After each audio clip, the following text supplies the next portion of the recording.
Imagine a scenario where one of America's leading paint companies decides to take drastic measures to cut costs. That's exactly what Sherwin-Williams is doing, and it's sending ripples through the industry.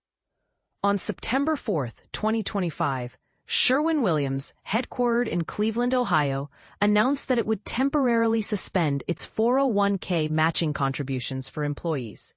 This move comes as the company grapples with a series of economic challenges, including weak sales and the lingering effects of tariffs. According to an internal memo obtained by Cleveland.com, CEO Heidi G. Petz cited several contributing factors to the decision. High mortgage rates have significantly dampened housing demand, pushing it to near-historic lows. Additionally, ongoing inflation has reduced consumer interest in DIY projects for 3 consecutive years. Tariff policies have further compounded these issues, decreasing industrial demand and increasing costs for the paint and coatings giant. Sherwin-Williams is not immune to these conditions, which have lasted longer and been more impactful than anticipated, Petz wrote. Unfortunately, customer demand remains soft, and in some areas, it's getting worse.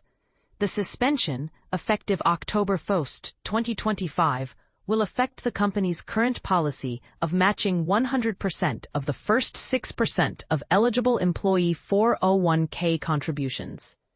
This isn't the first time Sherwin-Williams has taken such steps. During the 2009 financial crisis and the 2020 COVID-19 pandemic, the company implemented similar suspensions, eventually restoring full matching as conditions improved. Petz assured employees that the company intends to do the same this time, but did not provide a specific timeline for when full matching would resume. Before making this decision, Sherwin-Williams had already taken what Petz described as disciplined, responsible, etc., and aggressive cost-saving measures. These included reducing third-party spending, streamlining operations, delaying new hires, and restructuring global assets. In March, the company offered voluntary buyouts to some employees to reduce staffing and simplify management layers.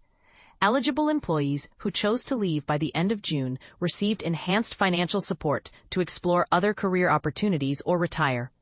The company's actions reflect broader trends in the U.S. labor market, which is showing signs of slowing.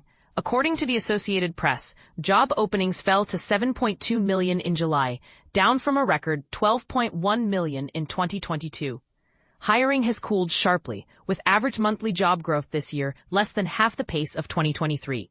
The Labor Department reported that job openings slipped from 7.4 million in June to 7.2 million in July, primarily due to declines in healthcare and social assistance, 181,000, and retail, 110,000. Layoffs have slightly increased, while quits, a sign of worker confidence, remain steady at 3.2 million. Sherwin-Williams' challenges are further complicated by delays in its new Cleveland headquarters project. Issues with fire-retardant coating on steel beams have delayed the opening of the 36-story building, originally scheduled to open in 2023, until this fall. In July, the company mandated that all workers in the U.S. and Canada return to in-person work 5 days a week starting January 1, 2026, marking a significant shift from the remote and hybrid work arrangements allowed during and after the pandemic. Despite these financial difficulties, Petz emphasized the company's commitment to long-term growth investments, including expanding its store network and field sales force. As the market prepared to close on Thursday, Sherwin-Williams shares were trading at about $365. This is a slight drop from late August, when prices peaked around $373, but represents an 18% increase from a springtime low of roughly $309. The stock remains below its 52-week high of about $400 in November. The paint industry has been vocal about the negative impacts of tariffs. Months ago, the American Coatings Association warned that President Donald Trump's tariffs, along with retaliatory tariffs from major trading partners like Mexico, Canada, and China, would harm U.S. manufacturers, including paint companies.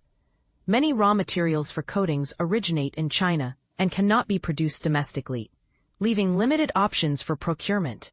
Sherwin-Williams expects its economic challenges to persist through at least the first half of 2026. We are confident this temporary suspension will help us navigate the current environment while preserving our ability to invest in our people and our future, Petz stated. But here's where it gets controversial.